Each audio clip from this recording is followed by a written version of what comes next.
This was going to be a special 10-day trip for us. The first 3 days of Nancy and Steve Watson's river cruise through historic French Canada went just to plan, until that third afternoon. We're walking on the sidewalk, and there's a manhole cover. She trips and falls. On the sidewalk, not the Just street. on the sidewalk. It was all chunky with cement around it. Pelvis was broken in 3 places. That's why I couldn't even get up. And then I had smashed my elbow. Translating French to English, the Quebec City doctors told Nancy her elbow was shattered and would need surgery. They did not want to operate on my arm in Quebec City. You need to go home. And I was thinking that way too. But her hip was broken, so she couldn't just hop on a 747 and come back to Colorado. No sweat, Steve thought. This is what travel insurance is for. How much did the insurance cost? It was $1,622. The plan from Allianz Global Assistance covered all the basics of travel, but it also included a very specific line: emergency transport up to $500,000. Steve assumed that would be enough to get Nancy home. And they said, oh, we need to see some more hospital paperwork.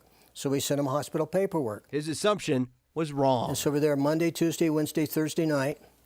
And Friday, after getting refused by the insurance company to get her air evacuated back to Colorado. It was sheer panic. Their daughter, Corey, was working the phones back home. Once we got denied pretty quickly, it was like, wait a minute, what? You're not getting her out? Running out of options, the family decided to go it alone. I said, my wife cannot continue with this pain. They found an air ambulance company that could fly Nancy from Quebec City to Centennial Airport. It was almost $50,000. They cobbled that money together and got Nancy home. The surgery was successful, and she got better.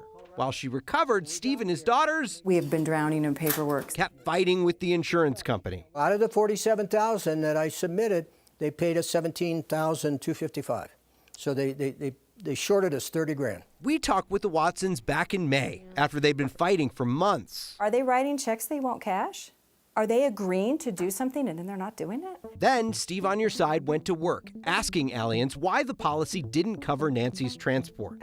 They told us they didn't cover it because both Nancy's doctor and their medical team deemed she wasn't stable enough to travel, something the Watsons disputed. They didn't pay for a policy. Well, Allianz, if you think it's bad enough, hopefully you'll help us out. That was not the policy they bought. They bought an emergency travel policy. But after Steve on Your Side started asking those questions, something changed.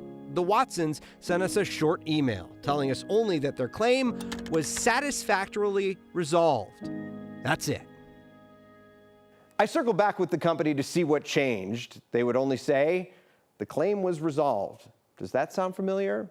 This is a good reminder for anyone. When you buy an insurance policy, you want to read it before you travel. It can make dealing with problems that arise along the way a bit easier. And if you're stuck with a consumer problem like the Watsons, get in touch with us. My email right there at the bottom of your screen. I'm Steve Stager, Steve on Your Side, 9 News.